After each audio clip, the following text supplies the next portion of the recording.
We promise to make this an interesting session. I'm very honored to invite up my friend and fellow journalist from the heady days at CNN International and Al Jazeera English, now host and executive producer of The Agenda at CGTN. Please welcome Stephen Cole.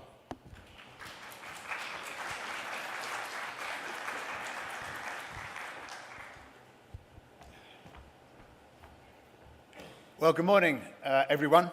Welcome to this episode of Superpower Game of Thrones, live from Almaty, where we're asking who's going to inherit the Iron Throne, if indeed there is one to inherit. What is the global balance of powers in 2019, and who do we trust? People, politicians, institutions, and do we still have confidence in them? East versus West was a very easy configuration to understand. The confrontation and the old world order provided, I think, a sort of stability of sorts. But today is the legacy of consensus builders being replaced by populist risk takers. Has the US given up on nation building? And where are today's global military and possibly economic flashpoints? And what about the US versus China trade war? Could that turn nasty? Is that a new Asian Cold War? And if so, who would mediate? Is there a crisis of international law and international crisis solving? What is the role of the media in all of this? Does it need to re-establish its credentials, its bona fides? Has it lost public trust in a sort of sea of nonsense on social media? Are we getting what Carl Bernstein called the best obtainable version of the truth? Now, there's very few people in here who'll know Harry Seacombe, Mr. Galloway possibly one of them, and his famous song, If I Ruled the World. Well, let's find out who we think our panelists rule the world. Lots of questions. We have 7 panelists who are more than capable of providing very good and interesting and insightful answers. So I'm going to call them up one by one, and starting with Benita Ferrero-Waldner. Would you like to come up, Benita?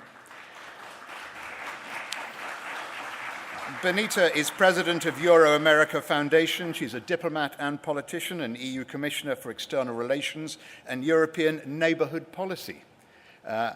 George Galloway, would you come up? George Galloway is a British broadcaster who must be treated with caution, as he recently admitted to my former colleague Andrew Neil on the BBC that he always carries a couple of verbal time bombs, hand grenades in his pocket, if he doesn't like the questioning. I thought he was just pleased to see me. Dr. Jeremias Kettner. Dr. Kettner is from Germany, a global analyst and expert on cultural diplomacy. Mark Siegel.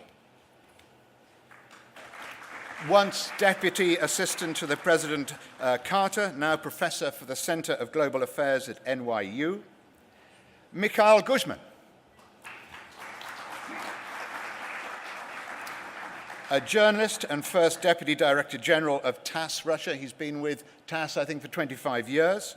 Next is Anna Hakabian, First Lady of Armenia and Editor-in-Chief of the Armenian Times. And Steve Bannon. Would you join us, Steve?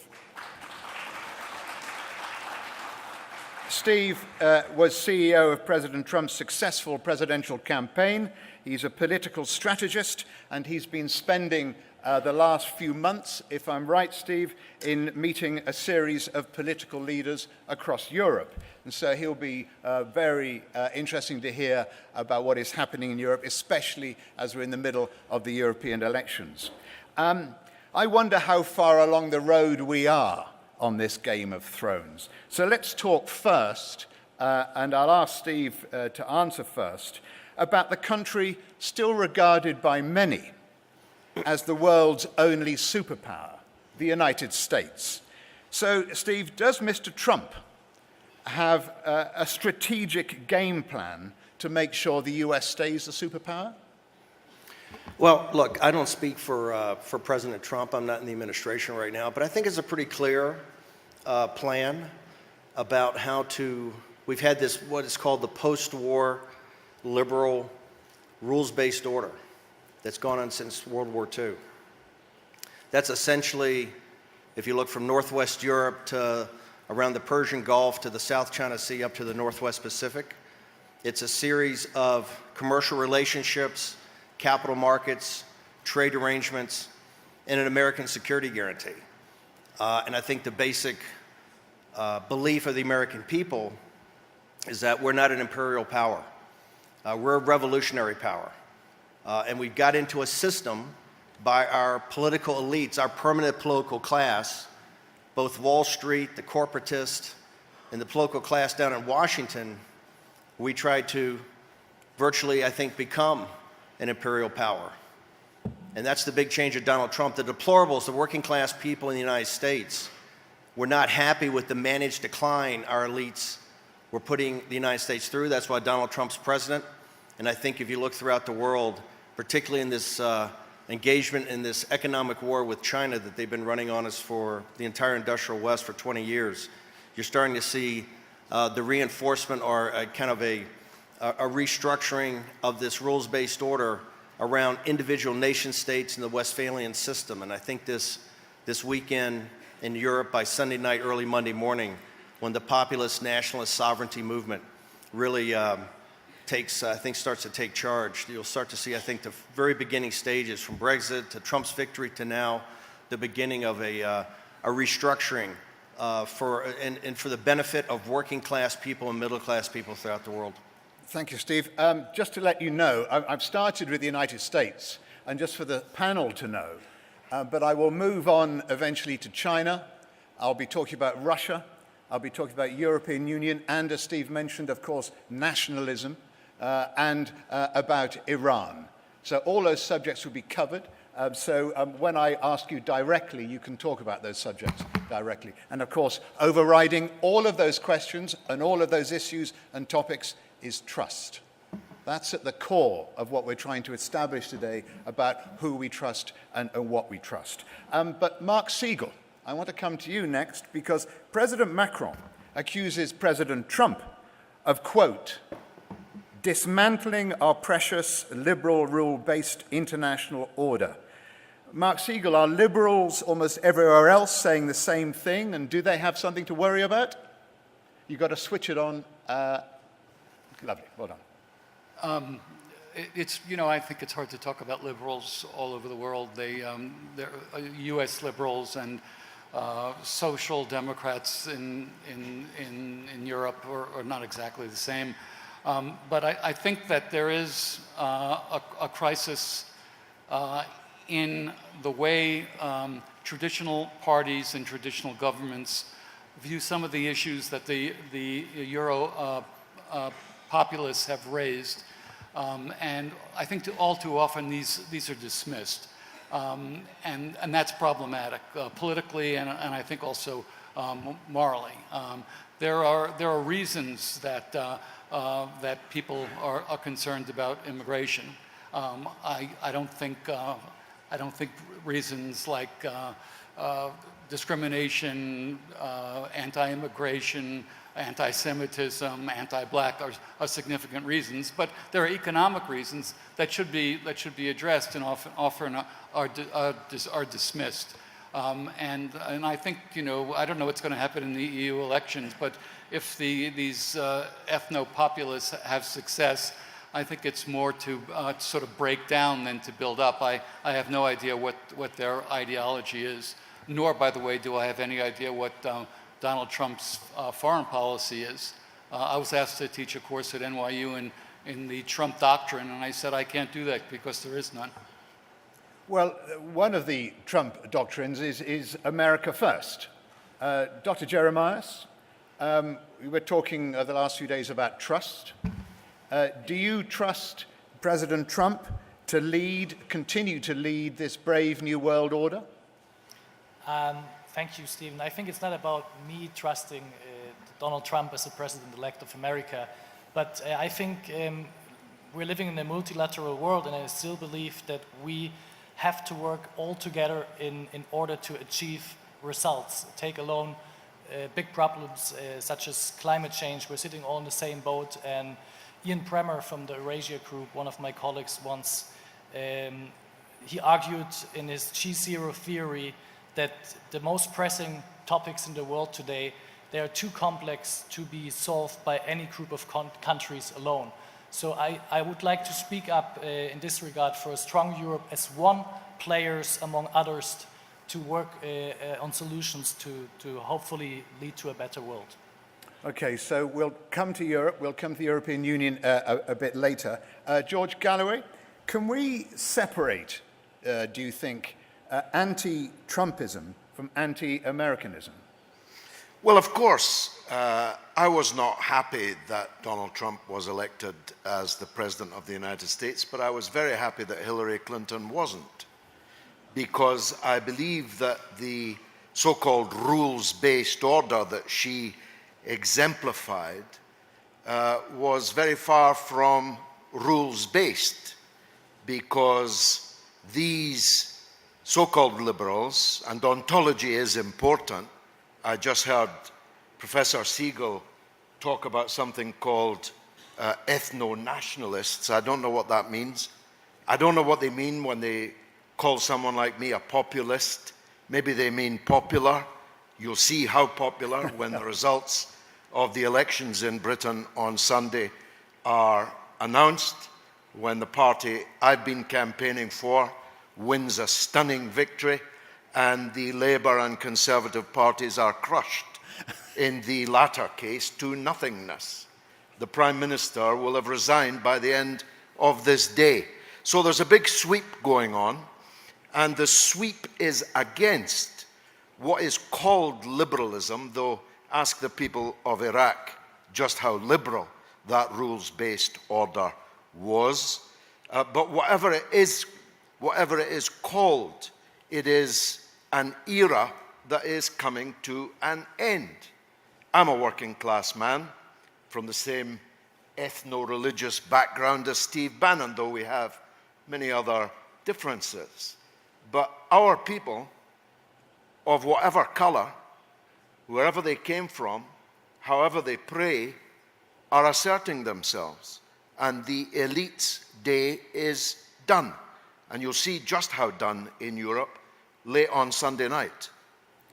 Okay, and I think George is right. We may well expect an announcement today that the Prime Minister of Great Britain will step down, not immediately, but perhaps in June.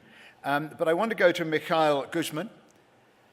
Mikhail, Joe Biden in America recently promised we will be back. Does that reflect a sort of longing to return to a world order that existed perhaps before President Trump started swinging his wrecking ball? What's the view from Moscow and TASS? Thank you, Mr. Cole, for your question, but with your permission, I'll speak in Russian, because this question was about Russia. Я не знаю, как пройдут. I don't know what would the results be of elections in 1920 in the United States. The American people would once again make its choice.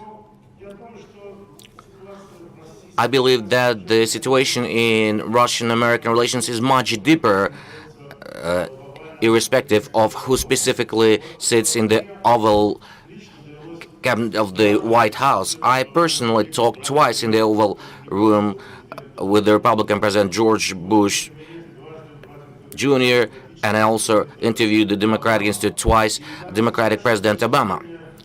And I must say, from their perspective, from their plans, from their interests with regard to Russia, they were the same. But the fact is, the real politics, real circumstances, and the real life had led to somewhat different results. And in a similar manner, now in the pre-election time, we heard President Trump did have a lot of promises with regard to relations with Russia, but it never happened. We may talk for a long time why so, what caused that, and just quite recently, and Trump once again said that he is decisively for the development of relations with Russia. Unfortunately, so far, no concrete signals had been made so far. Moreover, in the wait for the summit meeting in Osaka, there was also an idea about a full format meeting. It was sounded by the American side in the format of 2 presidents. However, it's not happening. Moreover, State Secretary Pompeo did not bring these proposals to Moscow. So making any assumptions as to how the situation will develop in the event heroes change in the Oval Room, it's just impossible at this time. Okay, thank you, Mikhail. Let's go to Benita. It's said that, I know President Obama, when he came to London, told Britain, you have to stay within the European Union. And this is a traditional view of the Americans, that they want Britain at the table to balance Brussels. How does Brussels, how does Europe, how do you as a commissioner view the relationship between Europe and America? Well, first of all, let me say there is one thing that is clear, and I think we all agree. Indeed, the philosopher, the Italian philosopher, Antonio Gramsci says, the old is dying and the new is not yet born. And I think it's exactly that. We all know, in a matter of transformation, in a new geopolitical, geoeconomic, and geotechnological order. That's clear. But now, how do we tackle that? That's also different. And I'm in favor, and the European Union is in favor, of course, of a rules-based order. And I think Mogherini said it very rightly. She said, there is now a risk of the rule of the jungle and not the rule of rules-based international law, which is the basis for everything. If we are going out of that, then we will have struggles, conflicts, and in the end, we might have wars. It is true that the international system has to be reformed, and I think there is the difference. Some say we have to throw it out and do something else, and we say we have to change it, we have to reform it, and of course, Britain should stay, according to our opinion, and also my personal opinion, within the European Union, and it was always a bridge to the United States of America. So I do hope that maybe there is a second referendum, and maybe there is a chance for Britain to come back. Okay, Anna. Let's go to Anna Hagbian, who is First Lady in Armenia. Armenia is in a wonderful position in the center of Eurasia, if you like. How do you view what's happening between Brussels, Beijing, and Washington? Or are you focused on Armenia more than anything? Thank you. Of course, we are not focused on Armenia, but I would like to talk about global trust and, most important, global distrust. Unfortunately, we do face lack of trust in the world. One may say that nowadays distrust rather than trust dominates the relationship between the states. For example, if the relationship between the United States and the Islamic Republic of Iran was based on trust, today we wouldn't be facing the danger of renewed crisis. If there was a little bit more trust in the relationship between the Russian Federation and the United States, then not only the citizens of people of those 2 countries would benefit, but also many other nations and people over the world. Then we wouldn't have new outbreaks of war and would successfully solve existing conflicts such as the one in Syria. So Armenia is not focused only on ourselves. We are looking globally on the world, and we have our own crisis, and we have our own crisis of trust and our conflict with our neighbor. So I think that renewed relationship between countries and relationship based on trust is very, very important nowadays globally for all the world. What's the best way, Anna, of establishing trust? I know ways. I'm acting for that point to succeed to that point, and I have an initiation in our country. It calls not in our country, globally. It calls Women for Peace, first of all, for our region and our conflict. And I think that people will trust to this initiative, at least people in Armenia and Azerbaijan, women in Armenia and Azerbaijan, we can regain a small bit of trust between our nations and go forward. I don't know, but I believe that it is possible. Excellent. Well, that's good to hear. Jeremiah, how do you establish trust, either nationally or internationally? Thank you, Stephen. I think to develop trust, it's not enough to be interested in what holds the world together at its inner core, like Goethe used to say. But we need more. I think we need to have an interest in your opposite. We need to be more empathic again. And why is there not enough empathy in the world? I think it has also something to do with our education system. So we have to teach the kids out there that they need to be open-minded. They need to not look only at themselves and their own little world. And we're all living in a bubble somehow, you know. But we need to look over this little... Look outside our bubbles. Outside, yes, exactly. And let me emphasize one more point. I think sports and cultural diplomacy as an instrument of any foreign policy is actually a really good tool to bridge people, no matter where they come from, what religion or culture they belong to. Yeah. Okay, I'm sure trust will be rearing its head quite frequently over the next hour or so. But we've sort of set the stage and we understand where the panelists are coming from. And we've talked a little about America.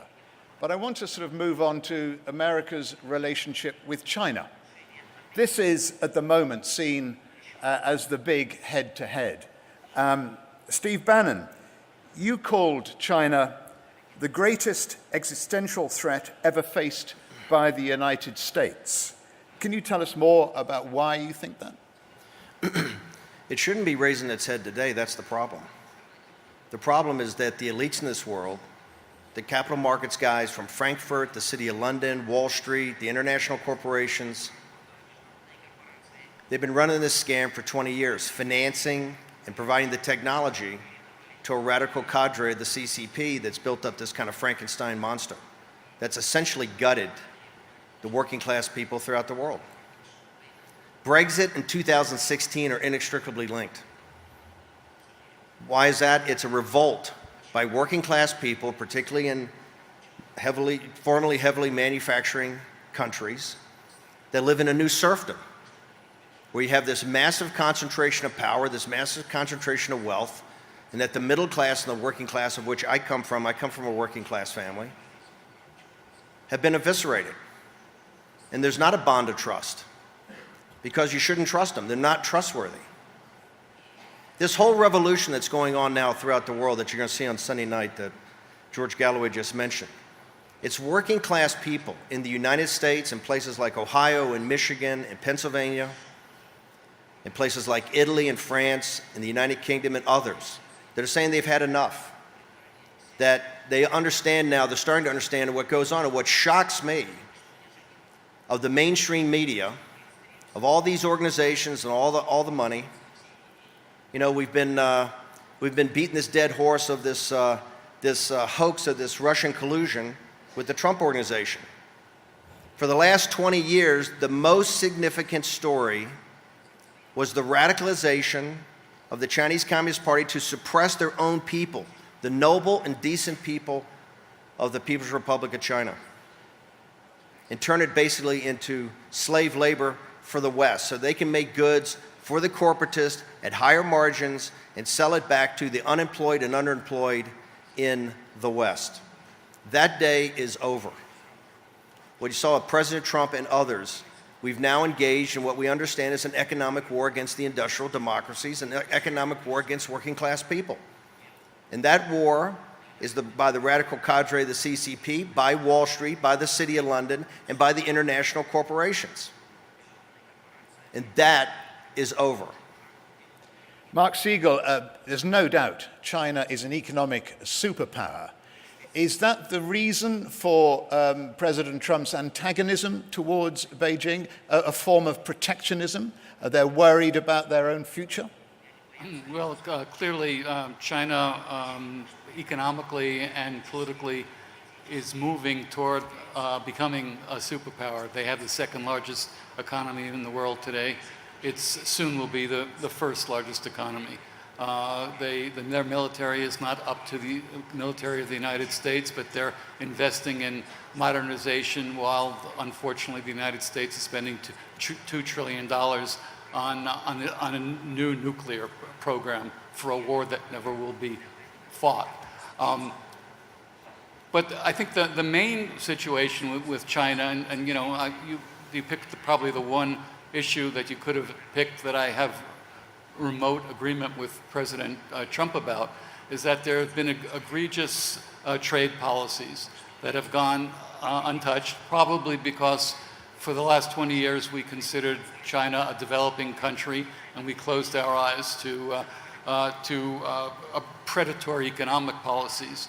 But I think if the negotiations between the United States and China succeed, and I don't know whether they will or not, although politically I think President Trump wants them to succeed, I don't think the solution is very difficult. A few large trade deals, some a stoppage of some of the Chinese subsidization of their own companies so they can compete with American companies. And the whole question of intellectual property theft, there's no other way to describe it, it's theft that's gone unpunished. If those three things that I just mentioned are addressed in an economic trade agreement between the United States and China, I think we're moving to economically a normalized relationship. But you know, the future of this century, I think, is going to be it's going to be not unipolar but multipolar. I don't think it'll just be China and the United States, but I think Europe and possibly separately Eurasia. There might be four poles to the end of this century. Benita, how does Europe regard the US trade war with China? Well, first of all, of course, we do understand that China has not fulfilled everything what they should have done. That means there are state-owned companies that get subsidies. There is indeed the intellectual property question. There are other questions about market access. All of that is also important to us, and indeed is also in the negotiations between President Juncker and also the Chinese. But we have a different approach. We don't want a trade war.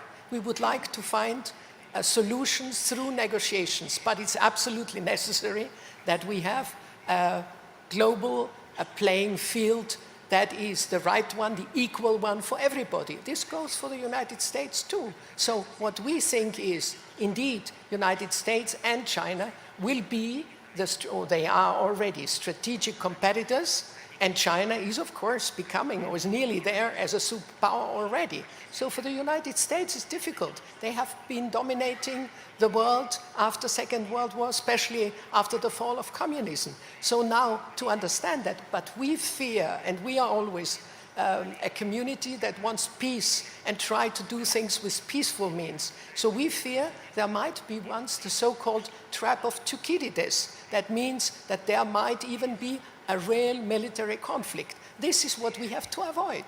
This is our position. Well, but what role do you see Europe playing in avoiding this possible military confrontation? Because at the moment, the European Union seems to lack any diplomatic clout whatsoever. I think it was Juncker who said, nobody's taking us seriously in foreign policy anymore. Yeah, unfortunately, this is true. I agree with that. I think we have to have stronger leaders in Europe, but we particularly have to have more unity more effective way of doing things and more rapid. And for that, we have to reform the European Union. I have a lot of ideas. I already wrote them in my book. But I think the most important is indeed that we are there on a cooperative level, but also on a clear level. We have to be tough and clear, but we should not go to trade war. George Ganaway, trade war, two economic superpowers opposing economic visions, growing geopolitical rivalries, deep mutual suspicions. Sometimes trade wars can morph into Cold Wars, and when you have Cold Wars, what happens is people have to choose sides. This all looks potentially dangerous, doesn't it? There have been egregious trade policies because it suited the elites in the West to have them. They don't care if the workers' lunch is stolen by China or anyone else, because they're sitting at a banquet at the expense of the workers both in China and in their own countries. The great English man of letters, Dr. Johnson, said, "There is no dictatorship so grim as the dictatorship of the prevailing orthodoxy." And it's that prevailing orthodoxy that many of us on the left and on the right are now challenging. So my view on your question, Stephen, is China's fully entitled as a sovereign country to pursue its own interests and its own policies. And so is the United States. But both should do so in the knowledge that the fearsome potential of trade war to become real war is a clear and present danger to everyone. Now, the United States is not going to war with China. That would be exceedingly foolish. But it might be steaming towards a war with Iran. And I'm here to tell them, as someone who warned them about the consequences of war with Iraq, that a war against Iran will be 10, 50, 100 times more destabilizing, more dangerous than the war with Iraq even has been. George. So I call for cool heads, for proper negotiation between two great sovereign countries, the United States and China, pursuing their own interest, but mindful of the fact that everybody's lunch might not just be stolen, but the entire dining table turned upside down and the houses within it. And you're right to mention Iran. I'll ask you about Iran a bit later. I want to sort of continue this antagonism, this theme of antagonism between the two countries, which, for all we know, could be solved in the next few weeks with a deal, a trade war deal. Mikhail Guzman, do you agree? Ну, with the permission, I'll continue in Russian. Дело в том, что я принадлежу As a matter of поколению fact, людей, I belong to the generation of people who, in their old childhood, were singing the songs Stalin and Mao are thinking about us. Then the time came when the Soviet Union had a military conflict with China. It's the only country. We have the representatives of all other countries sitting here. They never heard it. However, many years were required after that incident, and the wisdom of Deng Xiaoping and Mikhail Gorbachev led to the change of the situation. And it should be realized that among the United States and China, there are like tens of thousands of kilometers, and we have about 10,000 kilometers of shared border. And our relations with China is a special story. We are in this great country of Kazakhstan. I would like to use this chance and thank the organizers for this brilliant forum, but we should understand the situation of Kazakhstan that shares a long border with China, and Kazakhstan is a strategic partner of Russia for many years to come, I think. And in this connection, the context of Russian-Chinese relations is totally different from the context of US-China relations. For our relations with China are of strategic value. It's a day-to-day value to us, and therefore building relations between Russia and China goes beyond trade relationships only or purely trade interaction. That's a more serious strategic problem. Does, Mikhail, you think, does Washington fear a Russia-China axis, a closer relationship? As President Trump is coming to London to have afternoon tea with the Queen at Buckingham Palace, then President Xi is going to Russia to talk to President Putin. And the eyes of the world will be perhaps split between afternoon tea and détente. Ну, если вспомним... Well, if we remember the hospitality of President Trump accepting Chairman Xi at his house, I wouldn't say that there was any fear. I remember at that very point they were having dinner at President Trump's residency, and the President Trump gave a command to launch an attack against the Syrians at that point. I think that in the context of the missions that President Trump defined during his election campaign, Mr. Bannon will not let me lie there, he had the intention to stop the Chinese expansion. As far as he sees it and understands it, this Chinese trade attacks, the way he manages to withstand that and whether that will work, we will see at the end of this cadence. Benita, I want to come to Steve Bannon in a second, but I'll come to you before Steve. In Europe, the idea of a potential Russia threat is perhaps more easily understood in Brussels and Britain, but the concept of China being a threat is harder to comprehend, isn't it? I would say for a certain time, I think you're right, because indeed we have member states that are much closer to Russia and also fear Russia sometimes. Unfortunately, this is the case. I always thought that we should have to come to terms with Russia, although, of course, we are all appalled by what has happened in the Crimea and also in the eastern part of Ukraine. But I think there is a possibility, there is the Minsk agreement, so there are possibilities if both sides indeed implement those agreements. But indeed, China is much further away, but in the meantime, we are not naive. We also have seen the strategic competition that's going on, and I say strategic because it's not only economic. The Road and Belt Initiative is a very interesting one, but it could also go for, I would say, military strategic purposes in the future. So I think we have understood very well what's there. But, as I said, our instruments are different than those of the United States in this moment. We don't want to go to trade war, but there are also possibilities. There might be sanctions, but hopefully we come to negotiations. But I wanted to say a word to Mr. Galloway, because this has come up all the time. I also think that in our societies, with globalization and digitalization, indeed, there are losers and winners.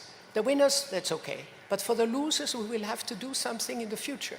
And that, for me, is the recipe also to go against populism and nationalism. Because people think they hide where they think they have more secure possibilities to also influence policy, where they think European Union is so far away, or any other high supreme power is so far away that they cannot do anything. But that will be important. So I'm in favor, for instance, of a social union also in the future among ourselves, but also more social, and I'm a Christian Democrat, but for more social remedies in our societies. Okay. Now, one last question to Steve Bannon, unless, George, you want to reply to that? Madame, why should someone living in a rust belt, and I assure you, much of England, much of Wales, and much of Scotland are rust belts, why would someone living in a rust belt vote for the status quo? I'm afraid you're decades too late. Jacques Delors may still extraordinarily be alive, but Delorsism is dead. The European Union is a club for the better and the betterment of the European elite. And the people of Britain have seen it. And yesterday they spoke. And what they said will be counted on Sunday. You're in for a very rude awakening. Thank you, George. Well, Benita, yeah, briefly, but I want to go to Jeremiah after you, and then Steve. Just wanted to say it was Britain's policy, not the European policy, that made those people, so to say, low people in the Rust Belt. Okay, well, we'll talk about the European Union again in a second, but Jeremiah, you wanted to come in? I just wanted to answer and give you one number.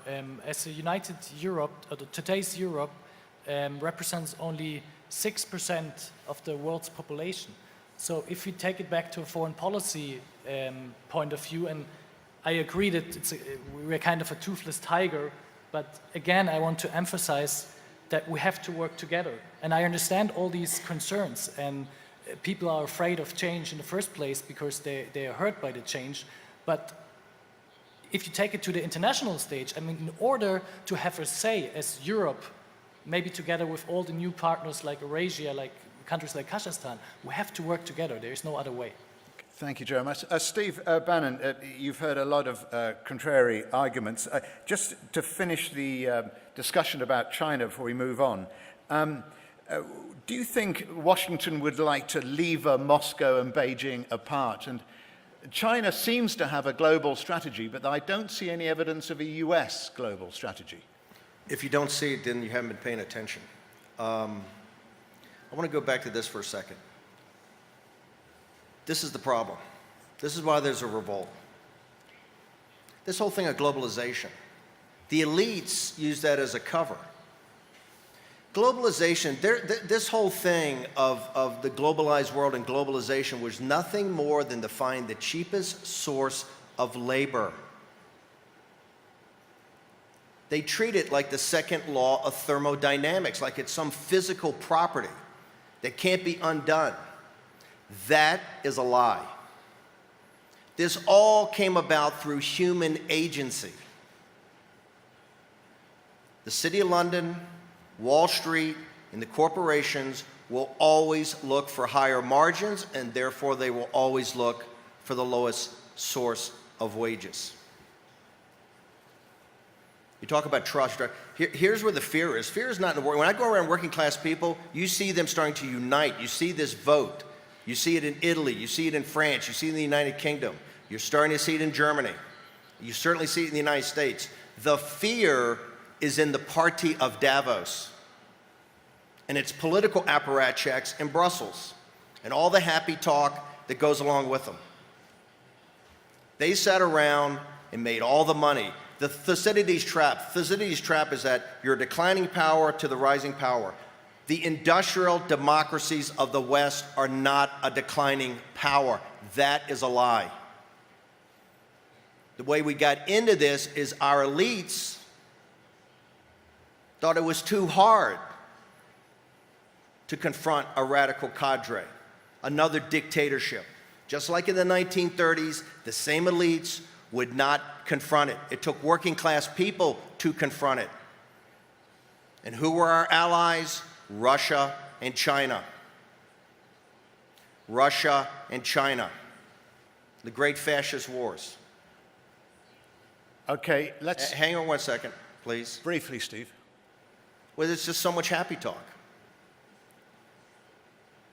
You know, this is a world revolution going on right now. And you have to see reality of what reality is. And no, I don't think in Washington, President Trump in the West, I think you're starting to see devolved a very thought-through plan. And the United States does not want to be an imperial power. We're not looking for protectorates. Working class people in the United States are looking for allies in the West, in the Judeo-Christian West, in the Middle East, in Central Asia, in China. The greatest ally we're ever going to have is old 100 names, the working class people in China. Thanks. Does that mean, Mark Siegel, that what Steve is saying, that the US doesn't want to be an imperial power? Has the US had enough of interventions and it's starting to look inward now more than outward? Because I saw the millennial generation, and we're all soon going to be irrelevant, ladies and gentlemen, because the millennials are coming through, and they have a different view.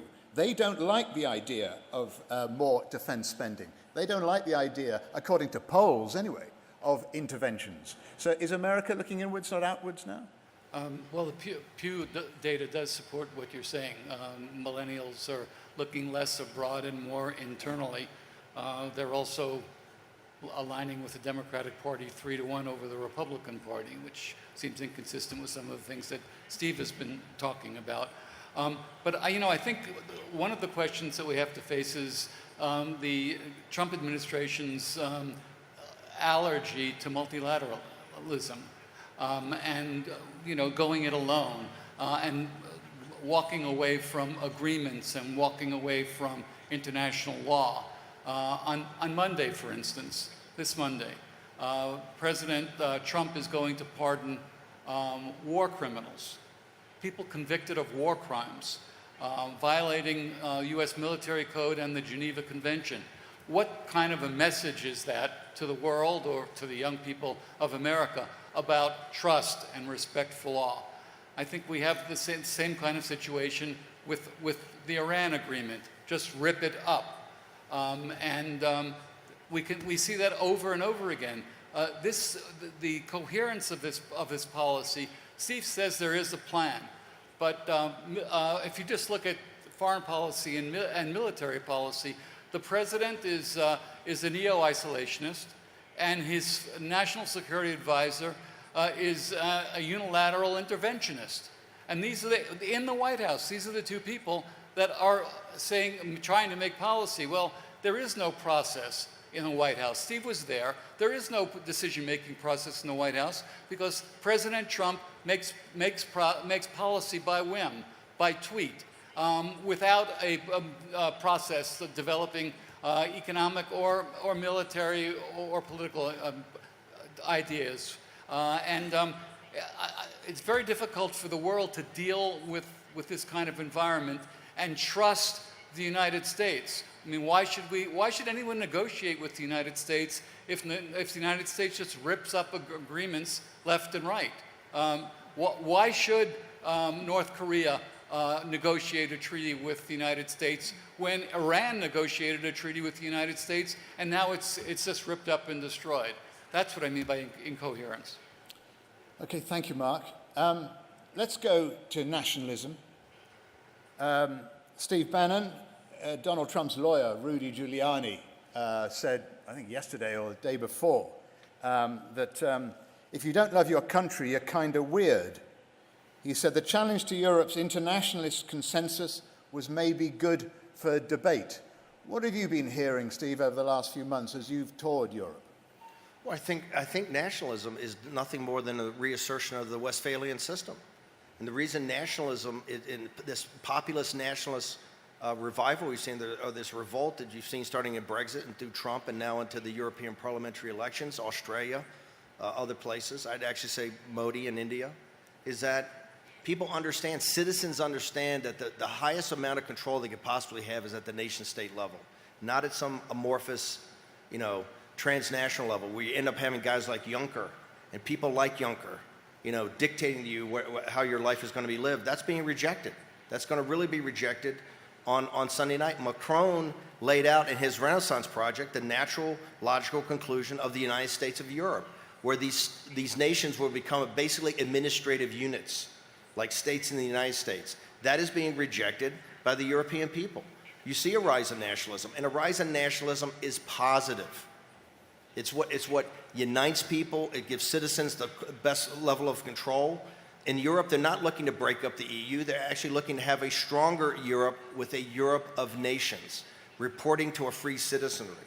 And I think you're going to see a whole era of peace and prosperity start to come as we have more nationalism and more focus on the citizen controlling their politicians and not these kind of centralized bureaucracies like you have in Brussels and in Washington, D.C. Steve, I think that saying that this populist movement unites people is absolutely wrong. It's designed, and its strategy is to divide people into us and them.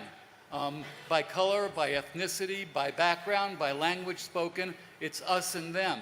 And we found the same thing in the United States with the campaign that you ran successfully because of states like Michigan, Wisconsin, and Pennsylvania. Why was that? Because we gave working class people the Democratic junta, the Democratic Party junta, the globalist, tied to Wall Street, the Wall Street faction, right? They were your voters and your people that voted for us, just like it was Labor that were the deciding votes in Brexit.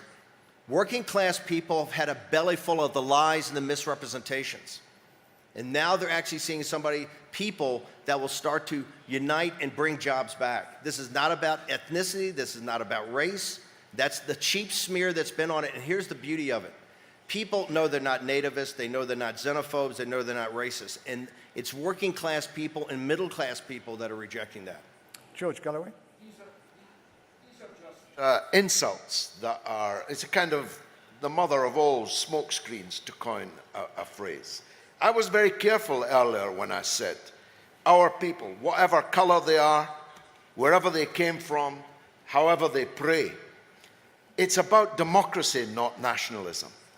Steve Bannon is right.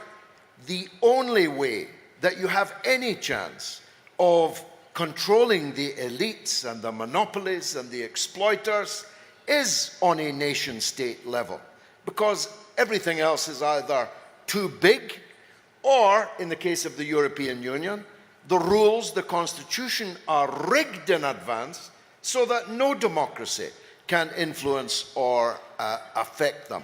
And I say to Professor Siegel, if the Democratic Party had not rigged the primary system to pick the elite choice, Hillary Clinton, rather than Bernie Sanders, we'd be talking here today about President Sanders, not President Trump.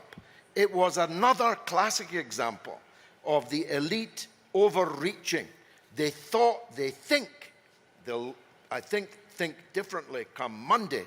They think that we're fools and that by throwing out words like racist, I have 4 mixed-race children and an Indonesian wife sitting there.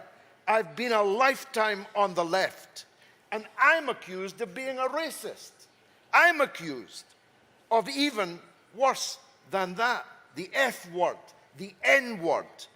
It doesn't work anymore, and you'll discover Sunday night, Monday morning, that the revolution is on, and it's not about color, not about race. It's about class.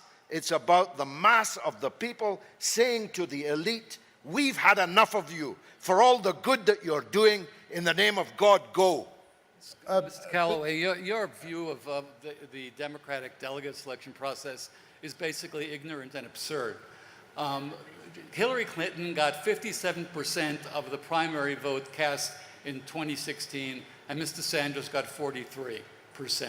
That's the people speaking. We're talking about tens of millions of people participating in a system, not a back room of Democratic leaders picking the outcome.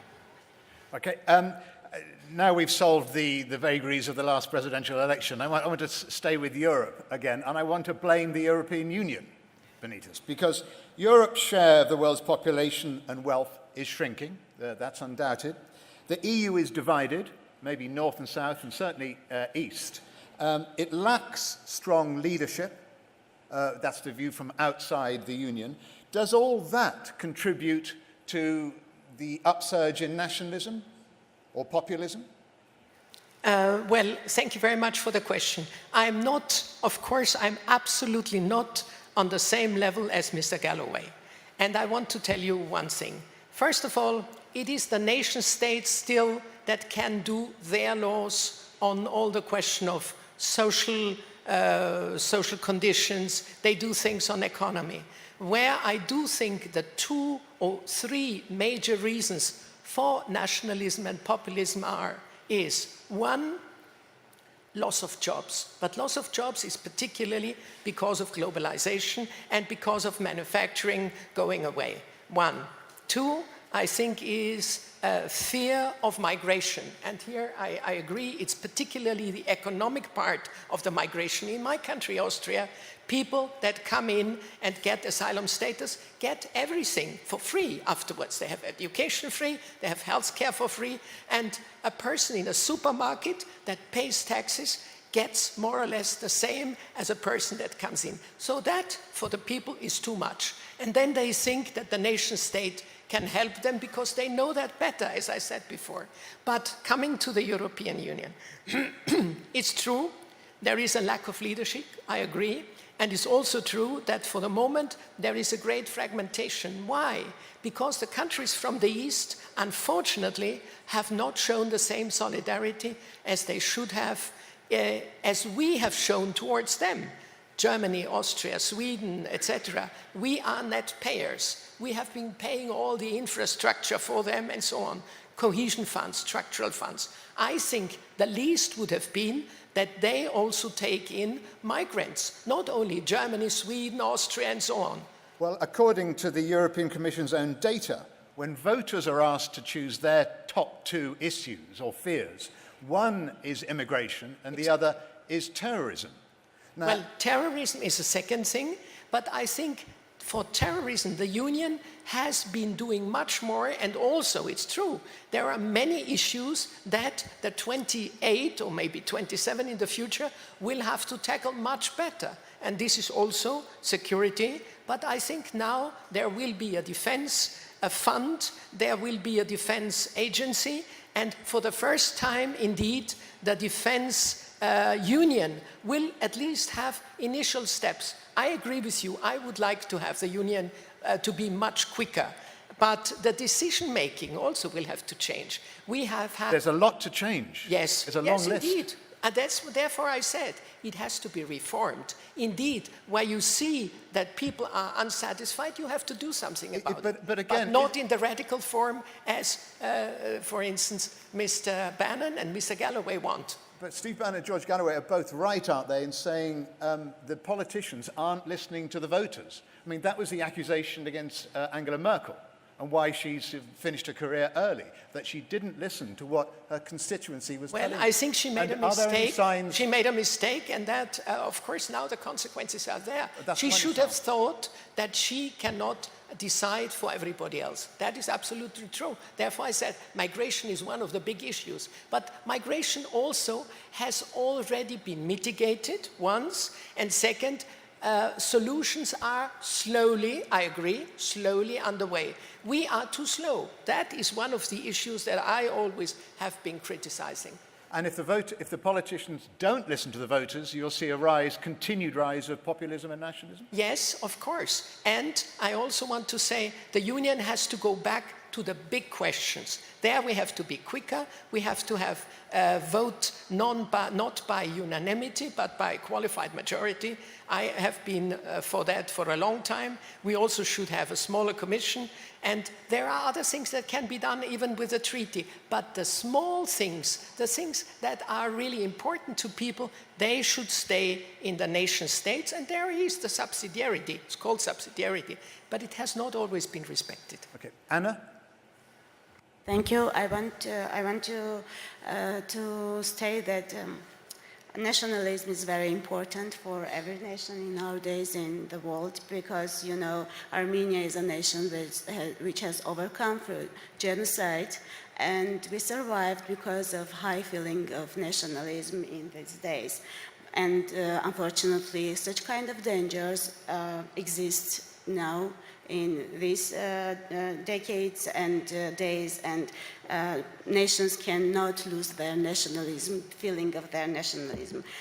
The thing is not in that the problem is not nationalism, but the way how we feel ourselves, how we cooperate with each other, and how are we going to solve problems between nations and countries.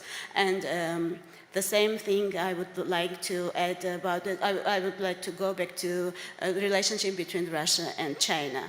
I want to say that this is not about Russia, not the United States and China. And it's a fact that China has become a challenge for the United States, but I think that it's the time for United States to go to solve problems not through confrontation, but cooperation. And as it was here mentioned very smoothly, it is not only about confrontation between United States and China, but Russia one day will be involved in this confrontation, and it will be very, very dangerous for all the world. Thank you. Anna, thank you. Now, I think it may be time to go to the audience, and we have some questions. This gentleman here has his hand up at the front. Now, what I'd like, before you ask your question, can you identify who you are? Sure, of course. And this also, is my intention. Okay. And also to who you would like the question addressed to. Exactly. So Boris Žuko is my name. I'm coming from Slovenia, EU, and I would like to address my question in relation to crisis of trust to Mr. Galloway. George, Brexit, is this from the perspective of ordinary people a way how to cheat the people with the referendum? Is this the political experiment or a political mistake? I would like to have your personal, really trustful answer to that. Thank you. Well, I was one of the leaders of the Brexit campaign, and we won. We won 52 to 48, but amongst the working class, we won 67% of the vote. So this was a revolt of the working class at the first opportunity of doing so, with the battlefield clear. All the experts, all the oligarchs, all the big city finance money, all the media, all the mandarins of Whitehall, all the political class, telling the people they would be idiots to vote for Brexit. All the experts were rejected. And the last 3 years, that same coalition of interests have tried to stop Brexit, wreck Brexit. And so we were forced to tell them again. And although the counting is underway, I can confidently say to you that we will again have won a stunning victory. And in the Rust Belt amongst the workers, the result will be even greater than the Brexit victory was. It's not that Brexit is a sufficient condition to make a better Britain, but it is a necessary one. It is a necessary, though not sufficient, condition of moving forward with a better Britain, that we leave the elites of the EU to fiddle whilst Rome burns. The more I listened to Benita, the more I recalled the words of the late and great railwaymen's leader, Bob Crow. If my auntie had balls, she'd be my uncle. If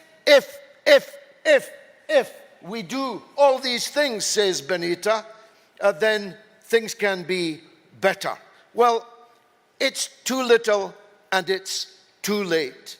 These fly swats that she talked of, at the same time as you're investing in agencies to fight terrorism, you're actually helping to, instead of allying with Russia to crush terrorism in Syria, the Western governments, the EU governments, were arming, financing, and proselytizing for terrorism in Syria. Too little, madame, and way too late. And what did Britain do? The same. What did Britain do? The same, because we have had the same elite governance as you, but we're getting ready to sweep it away. It's the foreign ministers who take decisions. It's not the EU as such. All of so you. I think a plague on all of your houses. You're all finished. From London to Frankfurt to Berlin, I think you're all finished. The gentleman was right when he said you cheated a lot in this election, and the young people, unfortunately,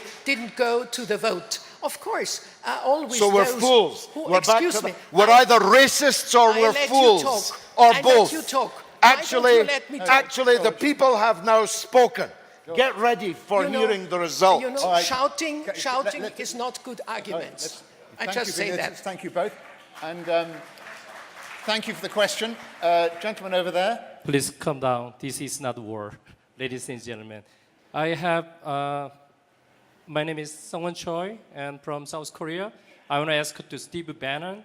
So, Steve, how do you expect the result of the next presidential election? Well, President Trump will win re-election. So, and what would be the biggest obstacle to Trump's victory? Except you are not there. Well, you might be there, mightn't you, Steve? Or not? No, I'm very happy where I am now. Look, I think it's going to be a very, very, very difficult campaign. I anticipate, I believe, because of the economic results, and it now is engagement with China and other spots around the world, that President Trump's going to win, but it's going to be very tough, but winnable. But here's what I like about it. It's going to be fought in Pennsylvania, Ohio, Michigan, Wisconsin, Iowa. The upper Midwest, the Rust Belt of the United States, is going to determine the next president of the United States. And so even if President Trump, if one of the Democrats gives him a run for the money, they're going to have to convince working class people that their policies are going to work. And so I think this is going to be a very tough race. I anticipate President Trump is going to win. I actually could see how he could actually win with more electoral votes than last time. But the one difference, and I think this is a very positive difference, the globalist elite of the Hillary Clinton junta, right, has been, I hopefully put back, and I think that you're going to see real address. That's how we won last time. We won with Democratic votes. And this time, I think it's going to be a real fight for those votes. And I anticipate that President Trump's going to win, but stand by, it's going to be tough. I'd like to crack at that. Last November, the states that Steve is talking about, Pennsylvania, Wisconsin, and Michigan, elected Democratic governors. The Democrats had a victory across the country of 10%. The latest poll that came out yesterday in Pennsylvania has Joe Biden beating the president by 11 points.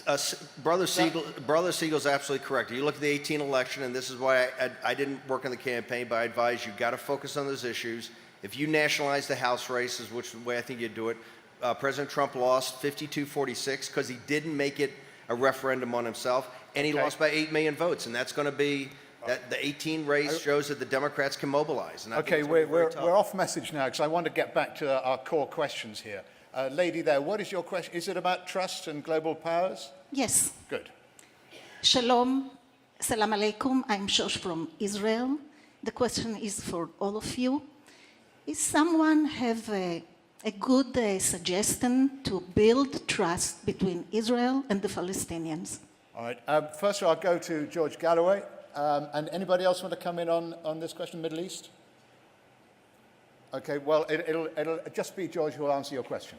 Only a recognition of the historic injustice in the lifetime of many people still alive that has been visited upon the Palestinian people. A recognition of their nationhood, a recognition of their right to exist as a people, a recognition of the right of the Palestinian refugees, which numbered 800,000 in the beginning, now number 10 million, of their legal and moral right to return to their homelands. There will be no peace. We have a slogan, madam, it's an uncomfortable one. No justice, no peace. Until there's justice for the Palestinian people, there will be no peace. I'd like to take a crack at that. Mark, yep. That was, this return to the homeland means that there would be no Jewish state in Israel. Now, I agree that there should be a two-state solution. I thought you were against ethno. I thought you were against ethno states. Let me talk for a second, because the whole world is talking about the occupation of the West Bank. No one is talking about 12 million Muslims in Kashmir being occupied by India. My goodness, you've changed. No one is talking about 3 million Muslims in concentration camps in China. This is selective application of international standards and human rights, and it's absurd. It's absurd. What you just talked about. You see what lies beneath the liberal? Mr. Galloway, what you just discussed. You've been railing was against not a two-state ethno-religious solution. states, and now you're supporting one. It was the elimination of the state of Israel. That's what you described. Let me finish for the moment. All right, thank you. The question at the back. But just before you ask that question, George, very quietly, Iran is part of your remit. There does seem to be increasing tension between the US and Iran. Possible flashpoint, end of the nuclear deal. Where is that leading? And are we seeing something extremely serious in terms of a collision course? But briefly, if you will, because I want to give the floor. I don't know what you mean by part of my remit. I have nothing whatsoever to do with Iran. You know about the subject. I do. I just wanted to avoid any doubt on that question. That would never come into the question.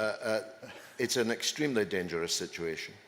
Thanks to the destruction of Iraq, against which I advised, as you know, Iran has become very much more powerful than it was hitherto. If you destroy the Arab power in Baghdad, you make the Persian power in Tehran much more important and strong. So a war with Iran will be the biggest mistake in history. It will literally open the gates of hell. Iran is a young country, a big country, and will, under attack, be a united country. It has military capacity of great strategic importance in the Straits of Hormuz. If the United States or its proxies attack Iran, the oil fields of all America's friends in the Persian Gulf will be on fire within the hour. The Straits of Hormuz will be blocked within a day, and the wheels of industry everywhere in the world will immediately cease to turn. So I caution against it. I hope that President Trump can rein in the buffoon, the mustachioed buffoon, John Bolton, before it's too late and before the world is dragged into an even bigger disaster than the war on Iraq was. Thank you, George. A question from the gentleman here? Yeah, it's on. Hi, my name is Shalkan Ruseyev. I'm a media consultant here in Almaty. My question goes to Mr. Bannon. Mr. Bannon, after leaving the White House, you have been supportive of nationalists and populism in Europe, and now you have been actively involved in elections. You also established a platform, the movement, to support European nationalist efforts to take on the establishment. And we also, in Eurasia, have the wave of nationalism and populism. We also have fear, and we also have anger by the people, by ordinary citizens. But the problem with Eurasian nationalism, including Central Asian, people, ordinary citizens, lack a very important tool, democratic tool.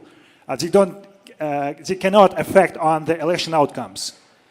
I was wondering, are you interested in the rise of economic nationalism or populism in Eurasia, including Central Asia? Thank you. That's the reason I came here, absolutely. I'm interested throughout the entire world, including Central Asia, Southeast Asia, China. Populism and nationalism is our future. I think the debate in the future will be between the George Galloways and people on the right is that how much state intervention do you have in the economics? I'm a capitalist, and I believe that capitalism properly managed and monitored is the way forward, is the way that the little guy can get the best, most prosperous life, the most peaceful life. Others, Bernie Sanders and AOC and Elizabeth Warren and other populists on the left in the United Kingdom and throughout Europe believe that more state intervention. So no, I'm a huge believer that this is a new wave. I've been spending a lot of time around Latin America, particularly in Brazil and some other places where you see the rise of populist nationalist leaders. So no, I'm extremely interested in Central Asia and extremely interested in all Asia. I have a great affinity. I went to Asia as a very young man as a naval officer. I was on a destroyer and a carrier battle group off of Iran in 1979 during the hostage situations. I know how terrible that is and how difficult it is. I agree with Mr. Galloway and a lot of his comments on Iran. So no, I'm very interested, and I think come Sunday night, people in Central Asia and throughout the world are going to see where working class people in Europe who were mocked and ridiculed just a couple of years ago are starting to take active control of their countries and active control of their lives. Just before I take that question, Mark Siegel, again going back to America, I'm afraid, but this attempt, well, because it's narrow sort of a view, not a global view. But Mr. Trump's war against Iran, tearing up the nuclear deal, is he doing that at the behest of Saudi Arabia? Well, the president's son-in-law is very close to the Crown Prince of Saudi Arabia, so people speculate that. But President Trump has been against that treaty during the campaign all along. He and Bibi Netanyahu are the two leaders against the treaty, and I think that was not a surprise that President Trump dumped the Iranian treaty, but I think it's still a very dangerous move. Yeah, thank you for that. The question over there, gentleman over there. Javid Ismail, Chief Editor-in-Chief of the Azerbaijani Information Agency, ONA. I have a question to Madam Anna Akapyan. In your intervention, you talked about creating confidence and creating the spheres of confidence between women of Azerbaijan and Armenia. You and your husband, the president of Armenia, were against the regime of Kacharyan and Sarkisyan, who usurped the power in Armenia for about 20 years.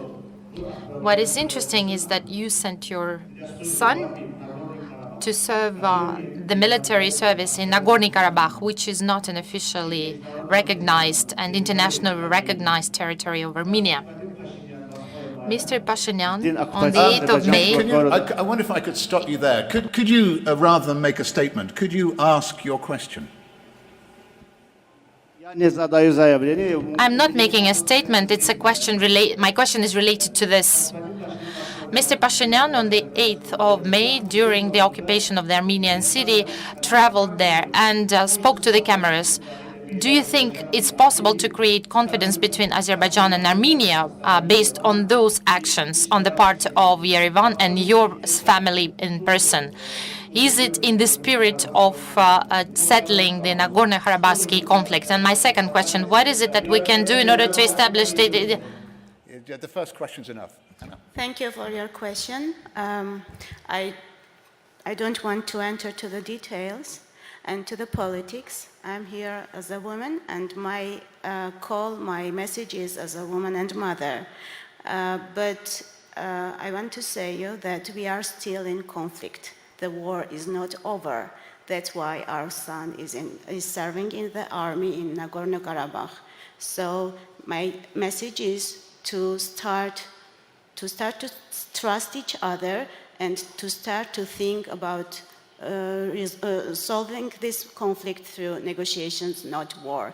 You know that in 2016 there was initiated a big war in the border by the Azerbaijani side, and we had lost hundreds of young people from both sides. And my message is not to repeat the same, never repeat the same, and to start to think about resolving this conflict through negotiations.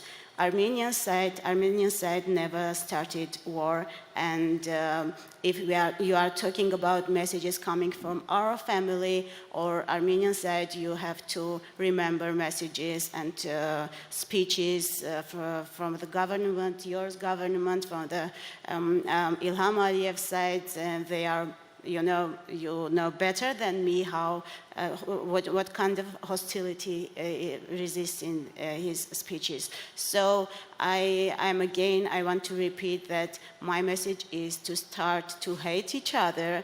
It's very difficult. I know, and I'm sure it's very difficult, but it's not impossible. And like other conflicts, it's already 30 years that we are in this conflict, and we can be all our lives. It's important. It's possible, but it's not a good way to exist and to live. So I think that if women and mothers, first for the beginning, as women and mothers can give the same message to the political decision makers, to the negotiators, to the Minsk group coordinators, never again let the war come true, and try to solve the problem through negotiations, we will come to point. Thank you. Thank you, Anna. Gentleman here. Yeah. Я Kairat Abusitov, из Kazakhstan. Excuse me, I'm from Kazakhstan. My name is Kairat Abusitov. First of all, I would like just to return back and to finish this, the prelude to this particular moment discussion. And I'm totally agree with some of the panelists of this session, because which is targeting, first of all, the Palestinian and saying what they are doing now. Because they're doing what they are doing now. They are doing everything which is in norms and principles with the UN Charter and international law. Because we have some principles, and the first principle, this is a principle of the right of the people who are under occupation for struggle. The reason is not in the Palestinian.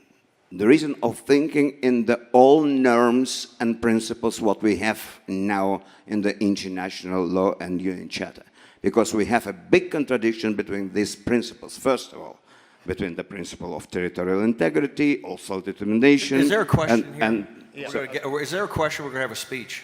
I did. Yes, please. Ask a question. I don't need a speech. Just ask a question. Okay. It's just the first part of my thinking for this time being. Just ask a question. Yes, please. You got thousands of people here want to ask it. Don't make a speech. You want to make a speech outside. No. Ask a question so these other people Mr. Bannon, my question absolutely to you. Because what I'm here now, this is absolutely conceptual shock. Because of, you said you just one moment before you said... Can I get the question? You said you are capitalists. But what is a capitalism today? We have a lot of... Is that the question? Yes. Okay. What is a capitalism for today? We have the responsible capitalism, we have the green capitalism, we have new Keynes capitalism. What you want to What's know? your thinking about the capitalism today? All right, lovely. Thank you. That's a good question. Steve. Yeah, I think where you don't allow it to have concentration of power, I think where you don't allow it to get out of control, where you have this kind of permanent political class and elite, and kind of this merger between state capitalism and government, and this is what you're seeing in China today, right? This is what you're seeing in various aspects of the West. That has to be broken up. Entrepreneurial capitalism, where the little guy gets a shot, is the best form of capitalism. And that's what the future can hold. And that is the best way to empower working class people and middle class people, is to break up the concentrated power of the media companies, the concentrated power of the industrial companies, the concentrated power of these Wall Street and City of London investment houses, investment banks. You do that and you've opened up the possibility of true freedom for working class people. All right, thank you, Steve. Thank you for your speech, too. Over that. The gentleman here is the last question. Yeah. Okay. Yeah, thank you. My name is Veeramala Anjaya. I am from Indonesia. I am representing the Jakarta Post English newspaper. My question to both Mr. Bannon and Madam Benita. This is regarding the South China Sea.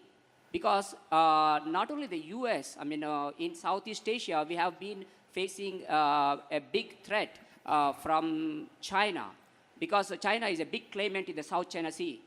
So my question is, why this South China Sea issue is not prominent if you compare to the Iran, because Asia is the biggest continent. It is a rising power, 4 billion people. Well, your question is, why is it not more in the news? That is an absolute brilliant question. And it is, I agree, a very good question. But you want Steve to answer, and who else? It's a brilliant question, and I happen to believe not Iran, and not Venezuela, and not the North German plane with the Russians. The single most dangerous, and not North Korea and the Northwest Pacific, the single most dangerous place in the world, and the place where the next war could start, unless we're very wise about how we handle it, is the South China Sea. And this is the provocation of the expansionist power of this radical cadre of the CCP that built those islands and had the Democratic Party and Barack Obama and Hillary Clinton and that whole gang had the Munich of the 21st century when they allowed those stationary islands, which are basically aircraft carriers, to be built. This is the central issue, I think, of freedom in the world, the free navigation of the South China Sea and the dismantling of those islands that the Chinese Communist Party, the radical cadre of Wan Xishan and Xi, have put down there to make the South China Sea an eternal sea of the radical cadre, the CCP. And this is where the European Union looked the other way. This is where Obama looked the other way. This is where Joe Biden looked the other way. This is where the Democratic Party looked the other way. This is not where Donald Trump, he is not looking the other way. The other day we sent a destroyer within 10 miles of one of those islands. Benita, the European Union has been looking the other way? Well, indeed, we have not put this on the major screen, so to say. But of course, it shows that China also is indeed, as I said before, extending strategically. And I also agree that this is one of the important issues. But one of the other important issues where we are now very disappointed with Mr. Trump's action is North Korea. This was the only point where I thought he's doing a good thing when there was the meeting, but the way he did it was unfortunately not a good one, and so I think we are not only, excuse me, let me finish. There was not only the possibility of having done something to really approach the situation in a more positive way, but, you know, to sit down with a leader and, you know, say a few things and then not have your own people working on it and a second time already have something ready was a great failure. Besides, I wanted to say, we are also in the European Union, as you all know, totally against this dumping of the nuclear treaty with Iran. We were in favor of it. We have been negotiating for many, many years, and we think it's a great danger. And third, on Palestine and Israel, I think we have the resolutions in the Security Council. A two-state solution would be the just and right solution, and it's a pity that this has been totally neglected. So again, rule of law, international order has to be there, otherwise there might be wars and wars and wars.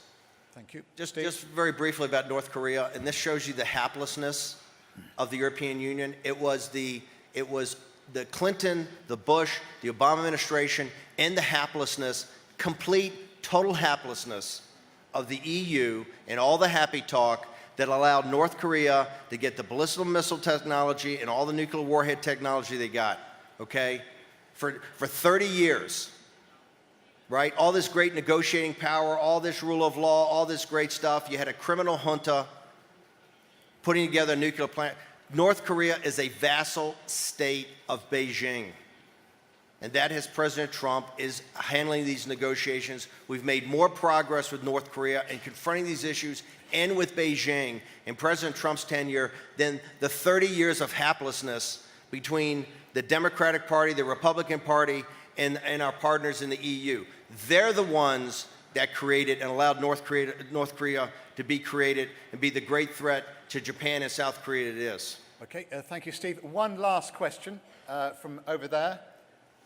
This is the last question, and keep it brief if you will, sir. Okay, thank you, sir. First of all, my question is to Mr. Bannon. I'm a director of Institute of World Economics and Politics. I'm from Nur-Sultan, the capital of Kazakhstan. So my question is this. You said that in one of your speeches that China is a major threat to the Western industrial democracy. So today, the policy of the United States toward China is like, could be described as containment, or you're trying to contain China in some sense. But how would you describe in this situation, the situation between Russia and the West? How would you describe the policy toward Russia? If Russia, in your view, is a declining power and China is a rising power, why are you still pressuring Russia? And it's a very important question for us because we are a part of the economic union with Russia and we are affected by these old situations. And it's also not easy for us to see these rising tensions between China and the United States because China is a big investor in Kazakhstan too. Yes. So, thank you. Thank you. I'd be very cautious, particularly in the One Belt, One Road and other aspects. All China's doing is they're taking the British East India Company model of predatory capitalism and they're running it in reverse. Don't think that any of these projects are for your betterment. They're not. And this is not about the Chinese people. The Chinese people are under the worst suppression in the world of any nation on earth by this radical cadre, the CCP. And this is not about the containment of China. This is not about the Chinese people. This is about a business model of state capitalism financed by the West, technology provided by the West, that's for profit that's allowed this to happen. That is what Trump, and these are not a few simple things that can happen. This is not a trade war. This is an economic war. They've been running this economic war for 20 years. This deal is a truce. This deal is an armistice. It's not about are they going to buy more soybeans. We already know that's why all the liars on Wall Street that said the stock market was going to implode, the economy was going to implode, all the Democrats, everything's going to happen. Nothing happened on Wall Street. You know why? The Chinese have very few bullets in the chamber. They're looking down an economic shotgun from the United States. We cut them off on technology. We can put ZTE and Huawei out of business in 30 days. 30 days. They're looking down an economic shotgun. Because the Thucydides trap crowd in the West, in Berlin, in Paris, in London, in Washington, D.C., on Wall Street, they all said, the West is in decline. And that is a fundamental lie. And the working class people in Ohio and Midlands, England, and now throughout Europe understand it's a lie, understand it's been a bill of goods sold to them. Okay. Unfortunately, the environment in Washington is too toxic to talk about working together with Russia over the long term. But I think that's going to happen as this toxicity starts to decline. Okay. And I think they're a natural ally of the Judeo-Christian West. From the toxicity to the fragrant. Anna. Thank you. I have a small remark. I just want to emphasize that we are here. Our panel's topic was crisis of trust. But unfortunately, we had to discuss the opportunities to regain the trust. But unfortunately, as we saw, we are 8 people on the stage, and we cannot find 2 of us trusting each other, and maybe on the audience as well. This is not a good sign for the future. This is just for thinking, further thinking. Thank you. Anna, thank you very much indeed. That's a nice way to wrap it up. But I bet all the panel talk to each other afterwards. The big problem, as I see it, is not about having different viewpoints. That's healthy. That's very good to have different viewpoints. The trouble is the amount of uncertainty and division in the world. There's so many us's and them's. You're a Brexit supporter or you're not. You're a Trump supporter or you're not. And in between, there's so much anger. There's anger everywhere about these issues. And if we can talk about them, in such a civilized way as we have mostly today, that's a very good news. And certainly in an uncertain world as we live in, the even better news is democracies very rarely go to war with each other. And I think Mr. Trump doesn't want to go to war because it would be bad for business. And he is, after all, a businessman more than a politician. But his determination to shake up the status quo could have global consequences. It's very clear the power balance is more opaque than ever before. Ladies and gentlemen, thanks to you, and thank you to this wonderful panel.